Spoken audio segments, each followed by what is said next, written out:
বাংলা সিনেমার একটা খুব বোকা ক্যারেক্টার ছিল হাবা হাসমত। যারা অনেক পুরনো সিনেমা খোর সিনেমা দেখে থাকেন তাদের হাবা হাসমতের কথা মনে থাকার কথা। হাবা হাসমতের কথা আমরা সকলেই ভুলে গিয়েছিলাম, বাট আমাদের সমন্বয়ক, ছাত্র সমন্বয়ক, সবচেয়ে যিনি তেজি এবং তাগড়া ছাত্র সমন্বয়ক হাসনাত আবদুল্লাহর সাম্প্রতিক বিবৃতি দেখে আমার আবার মনে হলো যে হাসনাত আবদুল্লাহকে হাবা হাসমত বানিয়ে ফেলেছে আমাদের কিছু সংখ্যক দুষ্কৃতিকারী সাংবাদিকরা। মানে এটা ওনার এক বক্তব্য এসেছে এই জায়গাটার মধ্যে আর কি। আসুন আমরা একটু দেখে নেই কি হয়েছিল ঘটনাটা। সম্প্রতি আমরা সকলেই জানি যে সিটি গ্রুপে, যারা বাংলাদেশের একটা অত্যন্ত বড় ব্যবসায়িক গ্রুপ, তাদের মালিকানায় অনেকগুলো ব্যবসায়িক প্রতিষ্ঠান আছে এবং সময় টেলিভিশন এবং এখন টেলিভিশন নামেও দুটা মিডিয়া হাউস তারা নিয়ন্ত্রণ করেন। সেখানে গিয়েছিলেন আমাদের হাসনাত আবদুল্লাহ। তিনি তার সাথে 15 জন সঙ্গী নিয়ে চলে গিয়েছিলেন এবং গিয়ে ওইখানে অ্যাকর্ডিং টু সিটি গ্রুপের অনেকের কথা অনুযায়ী উনি জোরপূর্বক ওইখানে ঢুকেছেন। ওইখানকার যে মালিক আছেন তার সাথে কথাবার্তা বলেছেন এবং 10 জন সাংবাদিকের একটা নামের তালিকা তিনি দিয়ে এসেছেন যে এদেরকে বহিষ্কার করতে হবে, সাংবাদিকতা থেকে বিরত রাখতে হবে। এই যে আমাদের কি বলা যায়, আমাদের সমন্বয়কবৃন্দ বিভিন্ন সময় হুটহাট এই অফিসে সেই অফিসে ঢুকে যাচ্ছেন, রাজুতে আয় মুখে যায়, এবং একটা নিয়ন্ত্রণ করার চেষ্টা করার যে বিভিন্ন অভিযোগ তাদের নামে আছে, তারই একটা ধারাবাহিকতায় এই সিটি গ্রুপে গিয়েছিলেন। তো আমি প্রথম শুনে ভেবেছিলাম যে সিটি গ্রুপে হয়তো চাঁদাবাজি করতে গিয়েছিলেন ওনারা, কিন্তু দেখা গেল চাঁদাবাজি না, এটা হচ্ছে কি বলা যায়, চাকুরিচ্যুত করার জন্য সাংবাদিকদের গিয়েছেন। দুর্ভাগ্যবশত আন্তর্জাতিক সংবাদ মিডিয়া এএফপি এটার খবর পেয়ে যায় এবং তারা সেটা প্রচার করে, বিবিসি এটা প্রচার করে এবং সারা বিশ্বে এক ধরনের ছি পড়ে যায়। এর প্রেক্ষিতে আমাদের হাসনাত আবদুল্লাহ তিনি ব্যাক অফ করেছেন এই প্রজেক্ট থেকে। এই প্রজেক্ট থেকে ব্যাক অফ করতে গিয়ে 25শে ডিসেম্বর উনি একটা দীর্ঘ বিবৃতি দিয়েছেন তার ফেসবুক পেজে। এটা ইংরেজিতে লেখা, অনেক অনেক কথাবার্তা আছে সেখানের মধ্যে। উনি বলেছেন যে না, আসলে সময় টেলিভিশন হচ্ছে ফেসিস্টদের দোসর, যেটা খুব জনপ্রিয় গালি এখন, যে কোনো কিছুই আপনি করে ফেলতে পারেন এই গালি দিয়ে। যাই হোক, সেই ফ্যাসিস্টদের দোসরের বিরুদ্ধে প্রতিবাদ জানাতে তারা সিটি গ্রুপে গিয়েছিলেন। আমি জানি না তারা সময় টেলিভিশন কার্যালয়ের সামনে গিয়ে বিক্ষোভ না দেখে কেন সিটি গ্রুপে গিয়েছিলেন, সেই প্রশ্ন হয়তো বুদ্ধিমানরা তাদের কাছে করবেন, আমি আর সেই দিকে যাচ্ছি না। যাই হোক, 25শে ডিসেম্বর পর্যন্ত এটা ছিল তার বিবৃতি।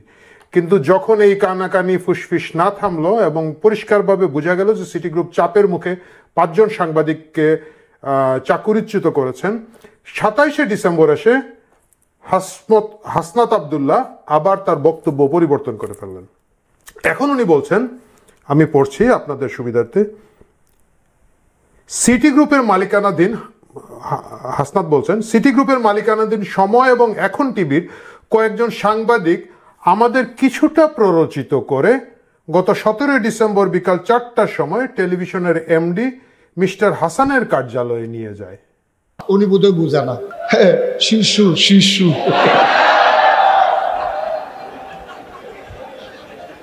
আহা, শিশু বুঝে না। মানে একজন এত বড় ছাত্র নেতা, তাকে হঠাৎ করে কেউ একজন প্ররোচিত করে, কি যেন শব্দটা, হ্যাঁ, কিছুটা প্ররোচিত করে, পুরোটা করে নাই, বাকিটা ওনারা নিজেরাই প্ররোচিত হয়েছেন করে তাদেরকে এখানে নিয়ে গিয়েছে। এবং তিনি বলছেন, হাসনাত বলছেন, এটা যে একটা চক্রান্ত ছিল তা আমরা তখন বুঝতে পারিনি। এই যে বিভিন্ন একটা ব্যবসায়ী প্রতিষ্ঠানে হুটহাট ঢুকে যাওয়া, এক জায়গায় চলে যাওয়া এবং তারপরে এইটা বুঝতে না পারার দাবি করা, এই জিনিসটা আসলে খুব হাস্যকর হচ্ছে। আমি এই জায়গায় আমার প্রিয় দর্শকদেরকে অনুরোধ করছি যে আমাদের সকলকেই সংবাদপত্রের স্বাধীনতা নিয়ে সোচ্চার থাকতে হবে। কেন থাকতে হবে? এই মুহূর্তে বিশ্বের 3টি বিপজ্জনক দেশ বাংলাদেশকে সবচেয়ে 5ই আগস্ট পরবর্তী ভূমিকার জন্য ডক্টর ইউনূস এবং বাংলাদেশকে সেরা কান্ট্রি হিসাবে পুরস্কার দেওয়া হয়েছে। সেটা যদি মনে রাখতে হবে, এটাও মনে রাখতে হবে যে সাংবাদিকতায় আমাদেরকে ফিলিস্তিন একটা যুদ্ধবিধ্বস্ত এলাকা এবং পাকিস্তান একটা জঙ্গি উপদ্রুত এলাকার পরেই 3য় স্থানে আছে সাংবাদিকতা নিরাপত্তা বাংলাদেশ।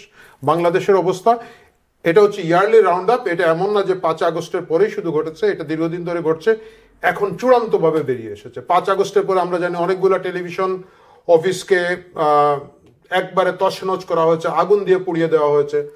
ওকে, ঠিক আছে, তাৎক্ষণিক বিক্ষোভ হিসাবে করা হয়েছে বলে এটা আমরা কিছুটা মেনে নিতে পারি, কিন্তু আসলে গোটা বিষয়টাই একটা বিশাল চক্রান্ত, এই মেটিকুলাস ডিজাইনের একটা অংশ। কারণ মেটিকুলাসের সেকেন্ড পার্ট কখনোই সম্ভব হবে না যদি আমরা কথা বলতে থাকি, মিডিয়া কথা বলতে থাকে এবং মিডিয়া যদি প্রশ্নগুলো করতে থাকে। এই কারণে আগে একটা বিটিভি ছিল, এখন সবগুলো টেলিভিশন চ্যানেলকে বিটিভি তৈরি করার জন্য এই বৈষম্য বিরোধী ছাত্র আন্দোলন, এই হাসনাত এবং তাদের যে কমিটিটা আছে কাজ করছে। আমি একটা ছোট্ট উদাহরণ দিই। 10 আগস্ট, 5ই আগস্ট সরকার পরিবর্তনের পরে 8 আগস্টে সরকার পতনের পরে 8 আগস্ট সরকার গঠিত। 10 আগস্ট প্রথম যে কাজটা আমাদের দুইজন ছাত্র সমন্বয় করলেন, তারা কি করেছেন আপনাদের খেয়াল আছে? তারা প্রেস ক্লাবে গিয়ে অনেক সাংবাদিকের নামে একটা তালিকা দিয়ে এসেছেন। একেবারে প্রথম কাজ, এদেরকে প্রেস ক্লাব থেকে বহিষ্কার করতে হবে, সাংবাদিকতা বই থেকে বহিষ্কার করতে হবে। কারা দিয়েছেন? তাদের নিজেদের লেখাপড়া, তাদের নিজেদের অবস্থা আসলে খুবই খারাপ, সেটা আমরা জানি। কেমনে জানি আমি একটু পরে দেখাবো। এই দুই ছাত্র সমন্বয়কের যে তালিকাটা দিয়েছেন, এই তালিকায় যেমন ধরেন আমার নাম আছে, তারা আমার নামের বানানটা ভুল করেছেন, খুব দুঃখজনক। এবং হাসনাত আব্দুল্লাহ এখন যেরকম দাবি করছেন আমি এই সাংবাদিকদেরকে চিনি না, জানি না, আমি শিওর এখন ওই পুরনো সমন্বয়ক দুইজন যারা আমাদের নাম দিয়েছিলেন প্রথমে জাতীয় প্রেস ক্লাবে, তারাও বলবেন আমাদেরকে চিনেন না, জানেন না। ব্যক্তি হিসাবে আমি চ্যালেঞ্জ করতে পারি এই দুই ছাত্র সমন্বয়কে। জুলাইয়ের আন্দোলন, জুলাই এবং আগস্টের আন্দোলনে আমি নিজে ব্যক্তিগতভাবে যতগুলো টেলিভিশনে অ্যাপিয়ারেন্স দিয়েছি, কোথাও যদি একটা শব্দকে প্রমাণ করতে পারেন যে আমরা এই ছাত্র হত্যার বিরুদ্ধে, এই সরকারের ব্রুটাল অ্যাকশনের বিরুদ্ধে কথা বলি নাই, বরঞ্চ পক্ষে কথা বলেছি, তাহলে আমি আর কখনো মিডিয়ায় কথা বলবো না। কিন্তু তারা এটা করতে পারবেন না। কারণ কি? তারপরেও তারা কেন তালিকাভুক্ত করেছেন এটা বলি। কারণ সেই মুহূর্তে প্রথম আমরা ফ্ল্যাগ করেছিলাম যে এই জামাত শিবির এবং শিবিরের সাবেক সংগঠকরা মিলে যে নতুন পার্টি করেছে এবি পার্টি, এরা এই আন্দোলনকে পিছন থেকে মদত দিচ্ছে। এই কথাটা সাধারণ জনগণ ভুলে গিয়েছেন, কিন্তু যারা এই সমন্বয়ক ছিল তারা ভুলে যায় নাই। আপনি দেখেন 5ই আগস্টের ক্ষমতা পরিবর্তনের পরে তারা কিন্তু আওয়ামী লীগের দুর্নীতিবাজদের তালিকা করতে পারতো, আওয়ামী লীগের সন্ত্রাসীদের তালিকা করতে পারতো, পুলিশের যারা গোলাগুলি করেছে সেই সন্ত্রাসীদের তালিকা করতে পারতো, বহিরাগত যে সন্ত্রাসীরা ছিল বলতে পারতো যে এই 7.62 না কি একটা রাইফেল নিয়ে যারা গুলি করেছে এরা আওয়ামী লীগের অমুক তমুক, এটা করতে পারতো। যারা ব্যাংক লুট করেছে তাদের তালিকা করতে পারতো, কিন্তু তারা কারো তালিকা করে নাই। প্রথম তালিকা এই সমন্বয়করা যেটা করেছে এটা হচ্ছে সাংবাদিকদের তালিকা। প্রথম তারা প্রেস ক্লাবে গিয়েছে সাংবাদিকদের তালিকাটা নিয়ে। কারণ কি? তারা চুপ করিয়ে দিতে চায়, তারা কথা বলা বন্ধ করিয়ে দিতে চায়।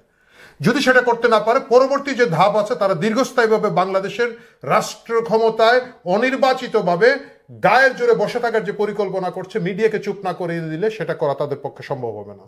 আমাদের দুর্ভাগ্য, আমরা এই কাহিনীর মধ্যে যাচ্ছি। এবং বাংলাদেশ বিশ্বে সাংবাদিকতায় 3টি বিপজ্জনক দেশের একটি।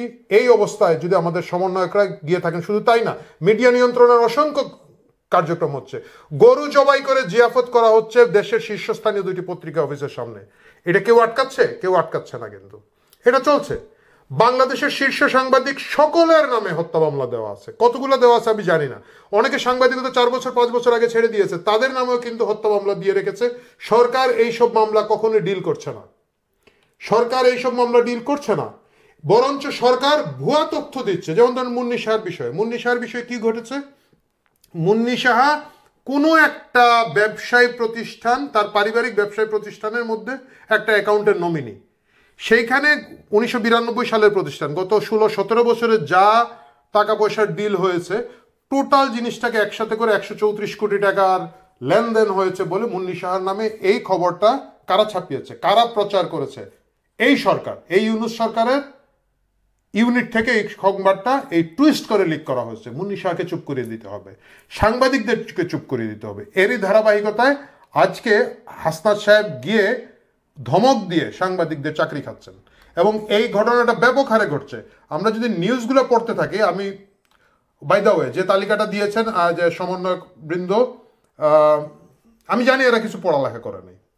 আমি একজন সমন্বয়করা আপনাদের সাথে একটু পরিচয় করে দিই। দেখেন, Judges is going to chief judge. The chief judge is going to be stepped down, but he is not stepped down yet.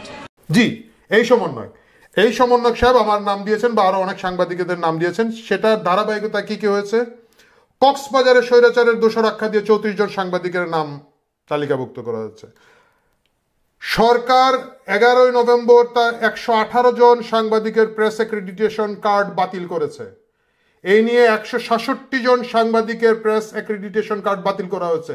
যেখানে আন্তর্জাতিক মিডিয়ার বাংলাদেশ প্রতিনিধির সাংবাদিকতার কার্ডও কিন্তু বাতিল করে দিয়েছে সরকার, চুপ করিয়ে দিতে চায়। এই সেই সরকার, এই সেই সমন্বয়কদের সরকার। খুলনা প্রেস ক্লাবে 11 জন সদস্যের স্থায়ী সদস্যের পদ বাতিল করা হয়েছে, টাঙ্গাইলে 6 জনের করা হয়েছে, এরকম আরো অনেক খবর আমি পড়তে পারি। জাতীয় প্রেস ক্লাবে প্রেসিডেন্ট সেক্রেটারি সহ 37 জন সাংবাদিকের সদস্য পদ স্থগিত করা হয়েছে, সম্ভবত এদেরকে বাতিলও করা হয়েছে, আমি আর এগুলো খোঁজ নিতে যাই নাই। প্রিয় দর্শক, সাংবাদিকদেরকে কেন চুপ করিয়ে দিতে হবে? আপনার বিরুদ্ধে কথা বলতে পারে, হতে পারে একজন আওয়ামী লীগকে পছন্দ করে, সে আওয়ামী লীগের পক্ষে, মিডিয়া হাউস হতে পারে, আন্তর্জাতিকভাবে আমরা দেখি পরিষ্কারভাবে তারা কিন্তু স্ট্যান্ড নেয় যে আমরা এই প্রার্থীর পক্ষে, ওই প্রার্থীর পক্ষে। এটা কিন্তু বিশ্বব্যাপী একটা স্বীকৃত সাংবাদিক পন্থা। বাংলাদেশে যদি কেউ আওয়ামী লীগ করে করতে পারে। কোনো নির্দিষ্ট খবর নিয়ে যদি আপনাদের কোনো আপত্তি থাকে, সেটাকে ডিসেন্টভাবে প্রতিরোধ করা বা প্রতিবাদ করার একটা জায়গা আছে। আপনাদের অনেকের মনে আছে, আমার দেশ পত্রিকা 2013 সালে আমি, অমির রহমান পিয়াল সহ দেশের শীর্ষস্থানীয় ব্লগারদের নাম দিয়ে 6 কলামে বড় বড় ছবি দিয়ে সম্পূর্ণ মিথ্যা খবর প্রকাশ করেছিল। আমি তখন চ্যালেঞ্জ করেছিলাম, কিন্তু আমরা শাহবাগে বসে চ্যালেঞ্জ করেছিলাম যে একটা শব্দ যদি দেখাতে পারেন ইসলামের বিরুদ্ধে আমরা বলেছি, ধর্মের বিরুদ্ধে বলেছি, তাইলে প্রমাণ করেন। কিছুই প্রমাণ করতে পারে নাই। আমরা কি আমার দেশ পত্রিকা ঘেরাও করতে গিয়েছি? আমরা কি আমার দেশ পত্রিকার মালিকের অবশ্যই গিয়ে টেবিলে থাপ্পড় দিয়ে লিস্ট দিয়েছে এই সাংবাদিকদেরকে বাতিল করতে হবে? তা না। কারণটা কি? সংবাদপত্রের স্বাধীনতা ছাড়া গণতন্ত্র স্টাবলিশ হবে না, গণতন্ত্র স্থায়ী থাকবে না। আপনারা অনেকে বলবেন গত 15 বছর 16 বছর সাংবাদিকতা চাপের মুখে ছিল। গত 15-16 বছর শুধু সাংবাদিকতা চাপের মুখে ছিল তা কিন্তু নয়, সবসময় সাংবাদিকতা কোনো না কোনো চাপের মুখে থাকে। আপনারা যদি বলেন যে আমরা এর চেয়ে বেশি চাপ দিব, আমরা এর চেয়ে বড় হব, তাহলে আপনারা শেখ হাসিনাকে ফেসিস্ট বলবেন না, তাকে মাপ চেয়ে আপনারা দাবি করবেন যে আমরা আরো বড় ফেসিস্ট হিসাবে এসেছি। আপনারা ফেসিস্ট হিসাবে দাবি করেন, আমরা আপনাদেরকে ফেসিস্ট হিসাবে ডিল করব। কিন্তু আপনারা গণতন্ত্রের কথা বলবেন, আপনারা সাধারণ মানুষ, সাধারণ ছাত্র কিশোর জনতার লাশের উপরে পাড়া দিয়ে সরকারে আসবেন, আর গণতন্ত্রকে চিপিয়ে দিয়ে আপনারা ফেসিজম কায়েম করার চেষ্টা করবেন। সেই চেষ্টা খুব বেশি যাবে না, আনচ্যালেঞ্জ যাবে না। ধন্যবাদ, খেয়াল রাখবেন। আর এইসব ভুয়া কথাবার্তা বলা, আমি বুঝি না, আমি শিশু ছিলাম, এইসব বাদ দেন। মিডিয়া নিয়ন্ত্রণের চেষ্টা আপনারা বাদ দেন। যে সমন্বয়ক সাহেব আমার নাম দিয়ে তালিকা করে দিয়েছিলেন, উনি আমি শুনেছি 137টা না 150 না 200টা তোরণ দিয়ে ওনার এলাকায় গিয়েছেন, উনি এত বড় নেতা হয়েছেন। তো কি পরিবর্তন আনলেন ভাই আপনারা? এতগুলো তোরণের টাকা আপনারা কই পাইলেন? এই যে অফিসে অফিসে গিয়ে ভুল বুঝায় আপনাদেরকে নিয়ে যাচ্ছেন, আপনারা বড় বড় ব্যবসা প্রতিষ্ঠানে গিয়ে এমডি সাহেবদের টেবিলের মধ্যে থাপ্পড় দিচ্ছেন। এই হিসাব নিকাশ শেষ হবে না, এই হিসাব নিকাশ আসলে শুরু হচ্ছে। আল্লাহর ওয়াস্তে দয়া করে বাক স্বাধীনতার উপর আঘাত করা বন্ধ করেন। শুধু মুখে গণতন্ত্র বলবেন না, এতগুলো মানুষ যে মারা গিয়েছে, ন্যূনতম সম্মান রাখেন, ন্যূনতম গণতন্ত্র প্র্যাকটিস করেন। এটাই আপনাদের কাছে চাওয়া। প্রিয় দর্শক, কথা হবে অন্য প্রসঙ্গে অন্য কোনো সময়। ভালো থাকবেন।